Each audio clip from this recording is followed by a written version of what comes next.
Today's session is all about breaking away from conventional wisdom and redefining how you pursue success. Take this time to feel the oxygen fill your lungs and settle into a calm, focused state.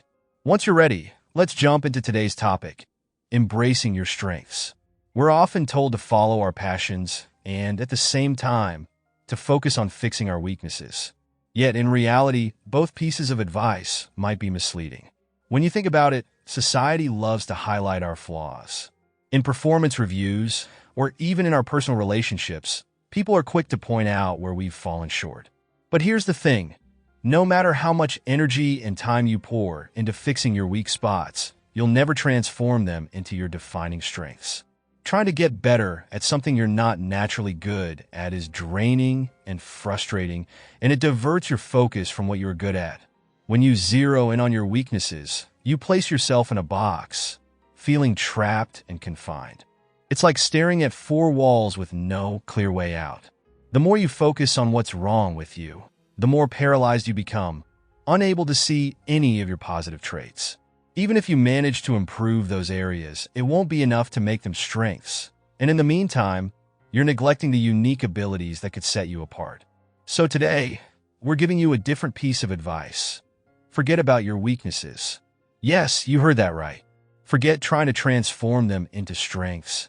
Instead, spend your time maximizing your natural talents. This doesn't mean you ignore your weaknesses entirely, but you should only maintain them at a level where they won't hold you back. Your focus should be on honing your strengths and finding new ways to use them. Let's talk about another common piece of advice.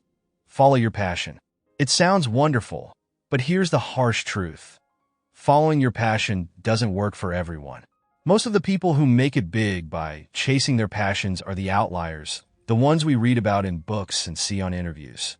There are millions of successful, wealthy, and fulfilled people who aren't entrepreneurs, artists, or motivational speakers. They've built lives around their strengths, not necessarily their passions. It's okay if your strengths don't perfectly align with your passions.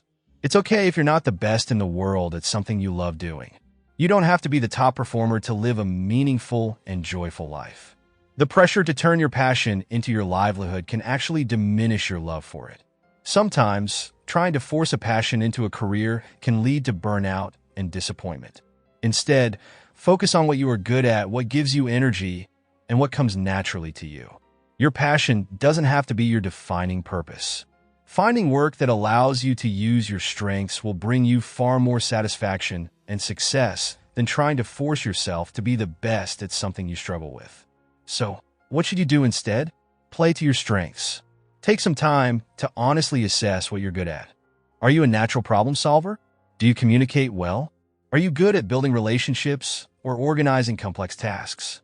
Identify these traits and find ways to use them every single day. This doesn't mean ignoring areas where you're weaker. It just means not letting them consume your attention. Here's why. When you focus on your strengths, there's no ceiling to how much you can grow. The potential for improvement is limitless. You'll find new ways to apply your skills, explore new avenues, and eventually develop completely new strengths that you didn't even realize you had. Instead of looking at your life like a performance review, where every flaw and weakness is magnified, start looking at it through the lens of your strengths. Imagine if every appraisal focused solely on what you did best and how you could do even more of that. How empowered and energized would you feel? That's what you should be aiming for. This doesn't mean you should ignore all weaknesses.